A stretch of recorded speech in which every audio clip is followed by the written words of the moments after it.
Hi there, it's Bill with the Doomer Bloomer podcast. Now, if you're a listener to the show, you know that I've been doing this for a long time. But now there's an easier way to make a podcast. If you haven't heard about Anchor, let me explain. It's free. There's creation tools that allow you to record and edit your podcast right from your computer or phone. The Anchor app will distribute your podcast for you so it can be heard on Spotify, Apple, Google, Stitcher, and many more. And you can make money from your podcast with no minimum listenership. It's everything you need to make a podcast in one place. Download the free Anchor app or go to anchor.fm to get started. Cheers.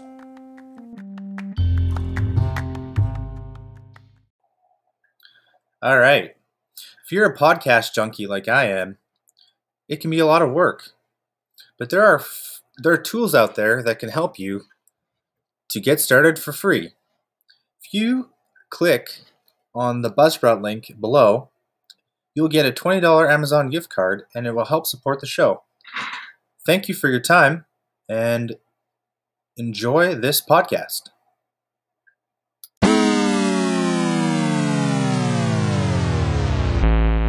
Sure. All right. Hi, everybody. This is William Summer with the Doomer Bloomer podcast, season 2.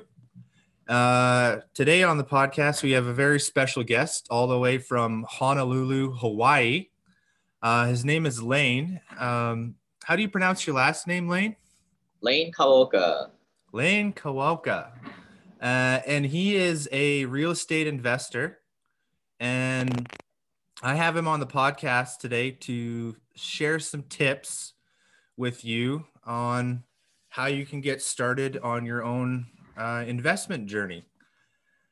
So Lane is an ex-civil engineer, and he passively invests in real estate all across the United States. And he's currently the owner of 4,500 units. Those are quite a few states there. Texas is one of them. What states do you have property in, Lane? Mostly in the Sun Belt, so Texas, Alabama, Georgia, Florida, Iowa. All of us kind of up there, closer to you guys, and then Arizona. In Arizona, and these are areas that have been profitable for you? Yep, we focus in on areas that are more red states, Republican type of states, not to say anything politically, but when we're the landlords, you want the laws on our side. And also, we tend to pick better economic growth states. Okay, that's fair. My question to you is, how did you start on your investment journey close to 10, 11 years ago? Yeah, so I kind of grew up walking this linear path. My parents taught me to go to school, study hard, be a good little boy, and work at that job for 40, 50 years. Buy a house to live in, do all that stuff that you're told to do, get out of debt to, which I don't necessarily agree with. But yeah, I went to school at University of Washington, got an engineering degree, started working for a couple of years and saved my money diligently. Was always pretty frugal. And I bought a house to live in, but because I was traveling all the time for work, I was never home. So I just decided to rent out my house that I bought, and bought it for $350 in Seattle. The mortgage was $1,600, and the rents that I brought in were like $2,200 a month. And to a young 20-something-year-old kid, that was a lot of beer money back then. But then I started to realize, wow, this cash flow thing is kind of cool. If I just keep doing this a few more times, I'll be able to quit my job and fire my boss. So that was kind of the start of it all. So you basically started by house hacking, essentially, or what I would call house hacking. Well, house hacking, like you live in the house. I just moved out and started to live on the company dollar. I've kind of been traveling for work all the time, so I just went 100% travel. Just a rambling man for maybe 3 or 4 years there. Okay. Would you recommend for a first time buyer if you'd never done this before in your life? Real estate is just something you've been introduced to. Yeah, When so I think like when people think of real estate investing, they think of the HGTV stuff that you see on TV. What we're going to talk about today is from passive investing, buy and hold. Right? None of this house flipping, wholesaling houses, none of that type of stuff. I had a good paying job. I was able to save my money and I used it for down payments. 20% down payments is what we get here in America. Um, so the biggest thing to look out for when you're buying a rental property is, will it cash flow? So we go by this 1% rules, we call it 1% rent to value ratio, where we're looking for properties where you take the monthly rent divided by the purchase price, and we need something that's 1% or higher for it to kind of make sense. So, a lot of the properties that we'll buy are like $100,000 houses, which when I first started, I thought that was crazy. But most people in America live in these types of housing, and that rents for $1,000 a month. So 1,000 divided by 100 grand is 1,000. But you look in Seattle, California, you'd be lucky to find a place in the ghetto for 400 grand. We don't buy places in the ghetto, by the way, but that will rent for $2,000. So 2,000 divided by 400 grand is 0.5%. That's not going to work for cash flow. Okay, so you basically you're make sure you run the numbers is your main caution. Don't just get into something blind. I would. Right. Most investors don't do this. They invest for appreciation. They hope that the property goes up in value. To me, that's gambling. And when the economy goes up and down, they get hurt. Whereas when you're a cash flow buyer, it doesn't matter where you're in the market cycle. You're buying an income stream, right? And this is, I think, where most financial advice kind of goes astray, where they teach us to, accumulate $2 million, $4 million and live off of it in retirement, right? Just put your money blindly in these stocks and mutual funds and have it grow. But at retirement, you need cash flow, right? You need to put food on the table. So why not begin with the end in mind and create mini streams of cash flow today, which is what these rental properties are.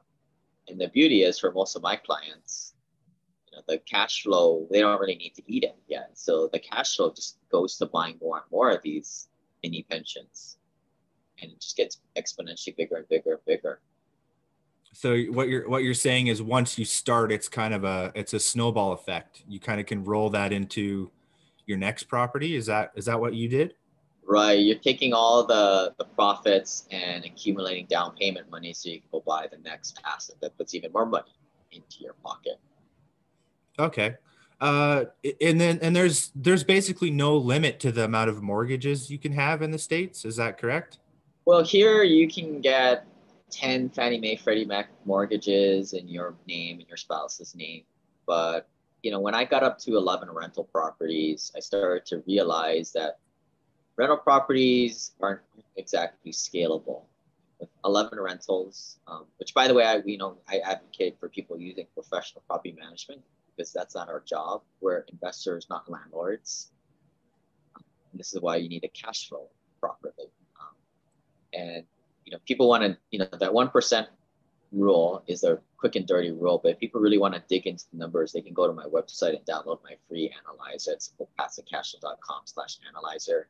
You kind of dig into all the expenses, and one of those expenses is 10% of the rents need to go to the property manager to pay for that, so you don't have to deal with all that nonsense. But when I had 11 rentals, at a few $100s of cash flow each, that's $3,000 a month. Nothing to complain about, but I don't know what family can survive off $3,000 a month. Most people have this goal in mind of 10 grand a month at least. So now you're talking 30 rental properties. So just to give people a sense, what's it like to be an investor with 11 properties. I had an eviction or two every year, and some kind of bigger issue that happened every quarter, like the tree fell in the house, or there was a hurricane, and there was some kind of flooding here and there. Not a big deal, right? Property manager takes care of it. But if you had 30 properties, multiply that number by 3, And now you're talking about an eviction every other month. It's a kind of big catastrophe every few weeks. It's not scalable. And that's kind of where I came into the apartment buildings and syndications and private placements. So yeah, I see what you're saying. I mean, the rules are a little bit different in Canada, but you're basically advocating once you get to a certain level, you should consider it as a business, essentially. Well, you just you go into even more passive investments, right? These kind of larger deals where you're a passive investor amongst many other passive investors. And it's kind of like crowdfunding. You're going into a bigger, better asset. But when I started out, my net worth wasn't that high. Actually, it was nothing. So I just bought single family homes because that's all I had access to.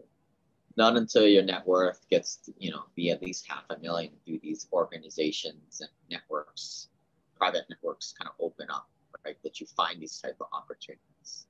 I mean, yeah, there's crowdfunding websites out there, but in my opinion, those deals are just filled by operators who can't fund their deal with their own investors, which is why they have to pay the crowdfunding website and to get it up there, to get it in front of the masses. Okay, so you're not advocating people use things like Fundrise or these other online platforms. Fundrise is in the States. Essentially they are just electronic brokers, right? It's kind of like an eBay. You can sell your stuff anywhere. eBay happens to be one of them, or Amazon happens to be one of them. And these portals take a lot of money. You pay them a lot, right, as the operator of the deal. Okay. To me, it doesn't make sense. I mean, we've tried to use them on some of our deals, but the price that they charge doesn't make sense. Whereas if you could just raise the capital on your own, you have an investor base that trusts you, that you worked with in the past, it shouldn't be any problem. Yeah, no, that makes sense. We really don't have those sort of vehicles in Canada right now. They're getting more popular. So you like to follow the counterintuitive wealth rules. So would you explain a little bit about what that means? Yeah. So when I had 11 single family home rentals, a key thing that I started to do is I started to join different masterminds and get around higher net worth investors. A lot of doctors, lawyers, engineers that were 10, 20 years older than myself, much higher net worth. And what I started to realize and learn were different strategies that the wealthy employ. And the crazy thing was, a lot of these strategies are not that hard. They're actually pretty simple, but it's everything that your mom told you not to do, right? Which is frustrating. And you start to realize this whole system is engineered to keep us all working. I'm just take when, like a simple single family home rental. I mean, like you're making like 30 something percent on your money when you include you're making the cash flow, right? Like how I said, I was making $2,200 a month plus minus the rents and all the expenses. I was making a few $100, at least a few $100 there of cash flow. You're making all these tax benefits, right? What that real estate gives you. Sometimes it can even put you into the red, which is a good thing, right? So you don't have to pay taxes on the gains. Right. You get the tenants paying down your mortgage for you. So you're getting that principal build up, the equity build up there. And then you're also, should the property appreciate, which I consider more icing on top of the cake, should it happen, awesome. And you're getting leverage 4-to-1, 5-to-1. So when you combine all those things, you're making, damn near 30-something% on your money. If you don't believe me, go check out my, I have a video where I did a little whiteboard example and went through all the math, simplepassivecashflow.com/returns. But this is where I was when I first started. I was like, how am I making like 30-something% in the stinky rental? But my stocks and mutual funds are supposed to be only making 8 to 10. That's what they say. Yeah, on average. Right. I'm like, what's going on here? Right. I mean, the stocks. The funny thing is, it goes up 8 to 10%, but when you lose 20 to 30% overnight on something, you've got to come up, 10 to 15% to really recoup that. And I just started to realize, yeah, this whole system is engineered against the hardworking professional out there. And this is the reason why a lot of my clients can get financially free in under 5 to 10 years. Whereas my parents, they had a doctorate degree, they had a master's degree, but they were never really able to get to financial freedom. Would what book or podcast or YouTube channel would you, let's say book, what would be your favorite book on either real estate investing or building wealth in general? I would recommend The Millionaire Real Estate Investor by Gary Keller. A lot of good fundamentals in there. But guys, like, stop reading books. Just go out and buy a property or play around with my analyzer, right? It's all in the numbers. Get good at that. Yeah. It doesn't take much longer than a couple hours to get good at it. Kind of sitting there and playing around with the numbers. A lot of this is just doing it, right? Meeting other passive investors doing the same thing, and trying being cognizant of what the mainstream advice out there or the people in the cubicle world that you're working with are saying, because it's all wrong, right? What Cliff and Larry are saying in the cubicle next to you, talking about their retirement, is all wrong, right? You never take financial advice from people who are not financially free. No, that's good advice. So we talked about taxes. So we can talk about taxes a little bit. I mean, on a single family home, you're able to deduct the price of the asset over 27 years. So the building per tax code, I mean, I'm sure America is a little bit different, but essentially, it's kind of the same, right? You can deduct the price, the portion of the asset as it decays, as the service life goes away. So this comes up as a sort of a paper loss on your taxes, but it could put you into the negative, which again is a good thing counterintuitively, right? Which you don't have this with buying stocks and mutual funds, all these types of things. It's all a capital gain. It's all ordinary income. Or in America, this is passive income, but also have passive losses shooting to zeroing out your taxable burden. Okay. With some of these larger deals, we do cost segregation. So you're able to extract sometimes 10, 20 times what you are the first year, which is why a lot of sophisticated investors will take that loss and sometimes offset their ordinary income. I have some doctors making 600 grand, and they're able to employ real estate professional status and get their taxes down to under that $300,000 mark. It's effectively saving 150 grand on taxes. Okay. So what sort of team should you build? So you need to have accountants, lawyers. Do you need to have a real estate professional on your speed dial? How do you start building your team if you want to take this seriously? Yeah, so you need to, if you're buying single family homes, you're going to need a broker, you're going to need a property manager. And then I think you start piecing together your team. A lot of these guys are really short-term vendors for you, right? Like a property inspector, right? The guy that goes out, make sure you're not buying a lemon. Then you're going to need you're not going to really need a lawyer right away, but you're going to need a CPA eventually to do your taxes. I wouldn't necessarily agree to use the old electronic ones that most people use, right? Because it's not going to give you the deductions you're looking for. It's going to, if you do what everybody else is doing, you're going to get what everybody else gets. But a lot of these comes from referrals, right? And this is what's key to build your network. And why I say stop reading books, talk to people, talk to other people doing this stuff. Because we all have a finite amount of time and focus. Spend your time building relationships with people who actually do this so you can kind of tap into their Rolodex and use the proven people that they use. Okay. We have something like that in Canada. It's called the Cashflow tribe. I don't know if you've heard of this, but you're part of the bigger pockets community in the United States, correct?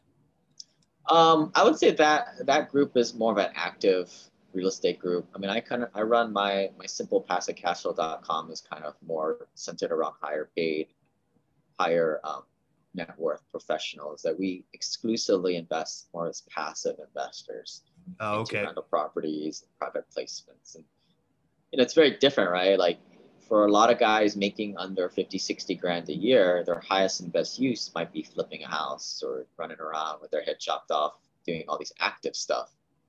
But for myself, when I first started, I had a good paying job, right? My highest and best use was at my day job. Or for some of my clients, doing an extra surgery on the weekend, right? Taking another shift at work is going to yield them a lot more money at the end of the day than finding that distressed property, right? But for us, we kind of come to this point where this going into good deals at cash flow that give us passive activity losses allow us to play this tax game, to pay less taxes. And that's really where we're getting that high ROI. And this is really where you start to get into the secrets of the wealthy, right? Why the wealthy get richer. Because they know all these little, they're not loopholes. This is what the government wants us to do. The government wants us to put money into real estate so other people can live in it, right? This is how the tax code is written, to give folks like us deductions who put, our skin in the game and kind of move society forward. Okay. So are you looking for accredited investors right now in the United States? Is that your end goal? Not an So end goal. So I have kind of two sides of my business. I operate apartment opportunities and we do bring in investors, but we have to build a relationship with them first, the Okay. existing relationship with first. On the other side of my business, I run a family office consulting group. The family office Ohana is what I call it. So high net worth families kind of join in and to kind of get this group coaching environment and get the peer group, more importantly, right, with other high net worth families between $1 to $10 million net worth. But other than that, my passion is just to help out the little guy, right? Well, not really the super little guy, but the guy who was misled down this path of go to school, study hard, get a good job. It's just not going to work. Right? If you're just into paying off your debt, that's not aligned with financial freedom. You have to buy assets. And this whole education process about that. My podcast, initially when I started back in 2016, was kind of educate people on how to buy a single family home rental. So people are of lower net worth, check that out, right? That's the starting point. That's where I started back in 2009. But obviously my story has kind of shifted more to investing like accredited investor, private placements and syndication. But yeah, I mean, my podcast, Simple Passive Cashflow, is kind of just following my journey. And because I think that is the path for most investors. I mean, at some point people go passive because why are you doing it all for, right? To kind of create the lifestyle that you want, to do what you want with whom you want, where you want, and on your terms. Absolutely. So you have here, why not to do retirement accounts, CD? I've never heard of this, CDRAs and QRPs. What are those? Yeah, so retirement accounts, whether you're in Canada, United States, right? It's essentially a deal with the government saying that the government's like, hey man, you can put your money into this vehicle, invest in whatever you want, but we're not going to tax you on the gains, right? But what's not really talked about too much is they want you to put your money into these retirement accounts because they can tax you whatever the heck they like in the future. So a lot of my advice from my clients is to not invest in these types of retirement accounts, which goes against everything that you've been taught, right? But I have 4 big reasons why you don't want to put money into a retirement program. First of all, most financial dogma is predicated that you're going to be older and make less money. But most of my clients, myself included, are going to make a heck of a lot more money in the future. Therefore, we're going to be in a higher tax bracket, right? So you're seeing, I'd rather pay my taxes today while I'm in a lower tax bracket than in the future. Point number 1. Point number 2, I want to be able to use this money well before I'm 65 or 70, which is usually the age where you can actually get access to this money. Number 3, I mean, I don't know, but I'm pretty sure Canada follows America, but how else are we paying for all this government stimulus? I mean, they just pumped $3-4 trillion into the economy, which is probably why the stock market is propped up artificially. How else are you going to pay for all this stuff but to inflate the money supply and to charge higher taxes in the future? Again, another reason why to pay taxes today. And for the last reason, which a lot of people don't realize, and it may not impact some people, but it impacts a lot of people in my world, where we're investing in these deals to get the passive activity losses, like I said, to be able to choose how much taxes we pay. When one invests via a retirement account, you do not get those passive activity losses. So we lose that weapon to pay less taxes when we're investing in a retirement account. So therefore, I'd like to get my money out and invest out as cash outside of one of these vehicles. Okay. So let's say you've already put all this money into these retirement accounts. Is it worth it to just take the penalty and use it as a down payment? Yeah, I mean, what's the 10% penalty? I mean, yeah, I think they demonetized the whole thing, right? I mean, to me, 10%, yeah, pay that. Probably be in a better deal to make that back in like a year to 18 months. And then it's like the ticket to get to actually better deals and better taxes. I think there's you got to do it smartly though, right? So a lot of my clients might have $500,000, $1 million or more in one of these retirement accounts and might already be in the highest tax bracket, making $300,000, $400,000 a year. So they got to be careful not to take it all out at one time. So we kind of work with them to build a plan to leak it out very slowly. Okay. So you're about the passive cash flow investing, and what are your 3 rules of investing? Yeah, so a lot of people they ask me, do you invest in the stock market? Do you invest in crypto? I mean, and I just kind of fall back on these 3 rules and why real estate is kind of my number one go-to thing. So first thing is, does this thing cash flow? Right? Does this thing put food on the table? Right? Does it achieve my end game, which is cash flow? Being able to live off of the monthly income minus expenses, right? Gold bullion, that doesn't cash flow, right? Crypto doesn't really cash flow. Stocks doesn't really cash flow, right? I mean, yeah, you can get a dividend stock, but then you're not getting the growth upside. Number 2, is it leverageable? So here in America, and I'm sure a lot of other places, you get these great loans, right? Banks and the government are kind of begging you to buy this stuff, giving you great financing. And because they believe in it, it's a hard asset. So, you can't really buy crypto on leverage. You can't really buy stocks. I mean, you can buy stocks on leverage, technically. You could, but it wouldn't be very, very good for you. Yeah, it can get a little dangerous doing that type of stuff. And then lastly, it's a hard asset, right? It's a commodity, right? I mean, gold is a hard asset, but as I said, it's not really leverageable and doesn't produce cash flow. Where stocks go up and down, as we've seen, right? What is the price of the stock? It's based on emotion. Whereas real estate produces a commodity. It's a packaged commodity. It's lumber, it's land, it's a roof over people's head that people need. And in this country, and I think a lot of countries, population is increasing, and especially needs a higher level of workforce type of housing. And that's where we specialize in properties that are for the regular person. Rents $700 to $1,200 a month, not the high end, not the low end, right in the middle. Okay. So what is this max 5% net worth investment size rule? What does that mean? Yeah, so when investors go into more syndication deals and private placements, the motto is to kind of diversify yourself into dozens of deals at maybe 50. Usually the minimums of these deals are $50,000. Now, for a guy under $500,000 net worth, that's a lot of money, right? That's definitely creeping over that 5% rule. But this is how high net worth investors invest, right? There might be a great investment, but they stick true to these principles of diversifying, right?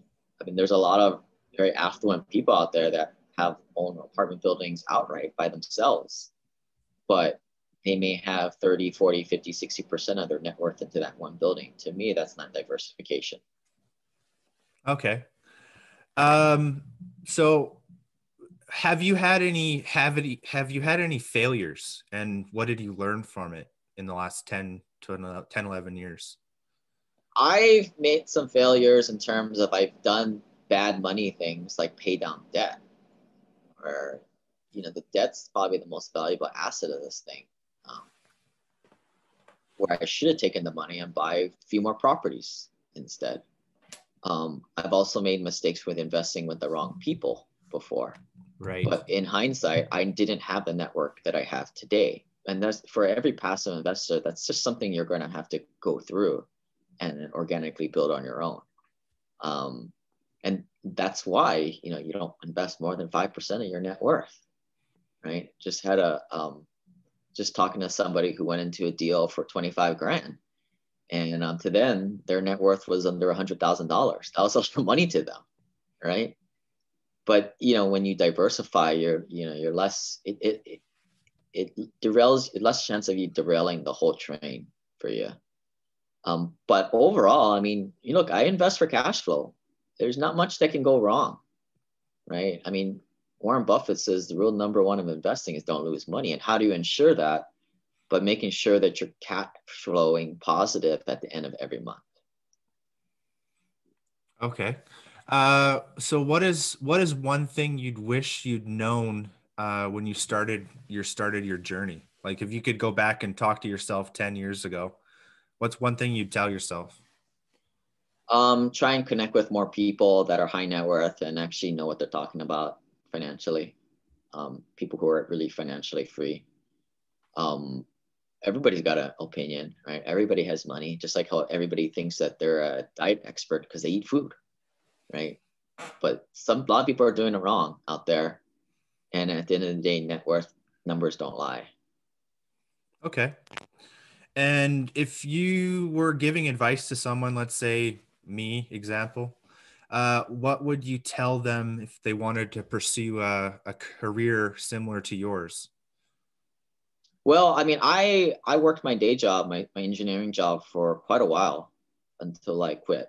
And that's what I suggest, right? Figure out what your highest and best use is. For me personally, it was working at my $60,000, $100,000 day job as an engineer. Yeah, I didn't like it, but that was my highest and best use. So I could take the money, be a little frugal with it, and then, take that money and buy more assets such as rental properties and then syndications. Okay. Right? I think too many people just kind of, they leave a day job behind and they kind of just go after their dreams, but really their highest and best use, their best chance probability for success would have been at that day job.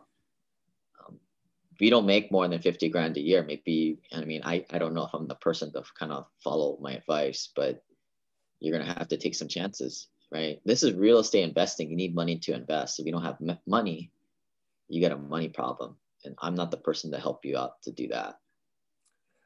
That's fair. And again, what have been one or two people that have been the most influential to you? Did you have a mentor? Did you get mentored by yourself or? I mean, I just kind of listened to a bunch of podcasts and just did it, right? I mean, I can't really point to any mentor. In this world, I mean, people's time is so valuable, right? I mean, unless you're going to pay them 10 to 50 grand, I don't know what mentor you're going to get, to be honest, right? And I think in this day and age, you have to be resourceful. I mean, that's what podcasts are for, right? There's a lot of free stuff out there. I mean, heck, all the stuff is free on my website. Go read it, right? It's going to take you time to digest the information, but everything's out there on the internet these days. You need to be resourceful and figure it out on your own. Because no mentor who is legitimately successful is going to spend their time with you. Why? It makes no sense, right? Why would that ever happen? So I don't think expecting a mentor is realistic. No, that's actually pretty fair. um, so as a doomer, how do you start getting on the path to becoming a bloomer? So whether that be with wealth or relationships, real estate investing. Let's say you're in a bad place right now, but what would be your best advice to get on that path? Yeah, I always say like, things don't happen to you, they happen for you, right? It's Tony Robbins quote. There were a lot of people during this whole COVID thing stuck at home, maybe lost their job, maybe had to pivot, and they realized that on their current financial path, they weren't going to get to where they wanted to be in that set amount of time. Maybe that's why so many engineers do this real estate investing thing, because they're able to predict based on a spreadsheet what is going to happen, right? Having an analytical background never hurts, eh? Yeah, I mean, just being able to predict, but like I can already tell, like, listeners out there, based on a certain like income and investing in the retail stock market, mutual funds, I know what's going to happen. We all know what's going to happen. You're going to maybe retire with just enough in 50 to 60 years, right? Do you want that? Because I'm telling you, if you just buy a rental property and you may buy another in the next few years and you kind of walk the path that I did, you're going to be financially free in probably under a decade. It's not going to be the well-beaten path. It's not going to be the mainstream advice, but run the numbers yourself. It works. So there's a proven strategy here that I think is pretty simple. Are you going to diverge off of the current cruise control where you're at? Right. If you're 400 pounds and you're gaining a pound every week, we know where you're going to be. Are you going to change what you're doing? Right. Same thing here. We know where you're going. Are you willing to get out of your comfort zone and kind of do this other thing and at least educate yourself to get started? Yeah, I would definitely agree with you there. It's been a interesting year for lots of people trying to reorient themselves in 2020 and now into 2021.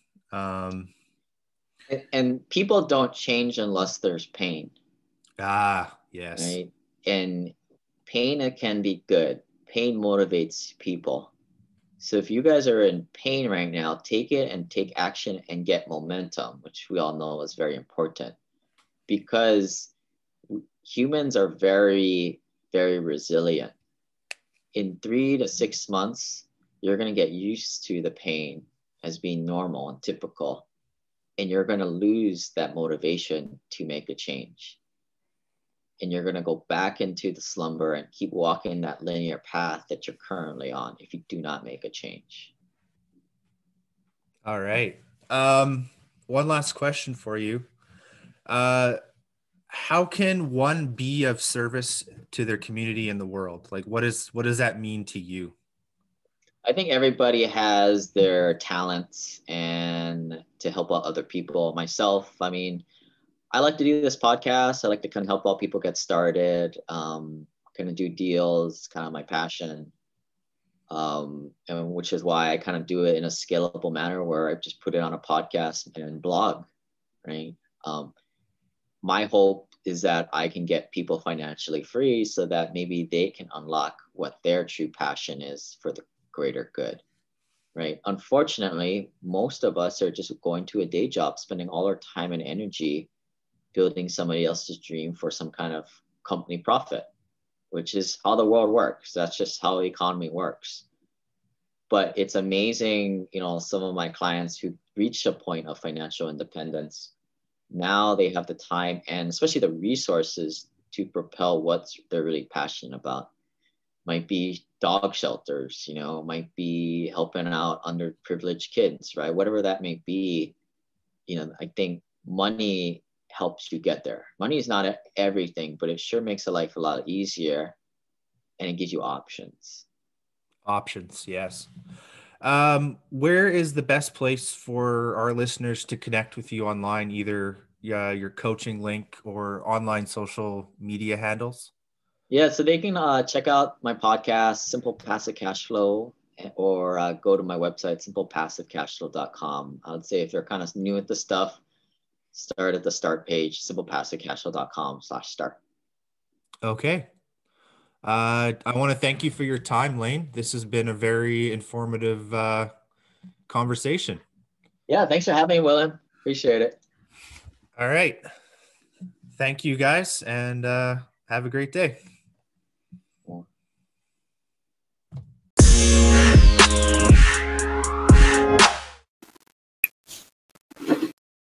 This is the best show on planet Earth. Oh, thank you.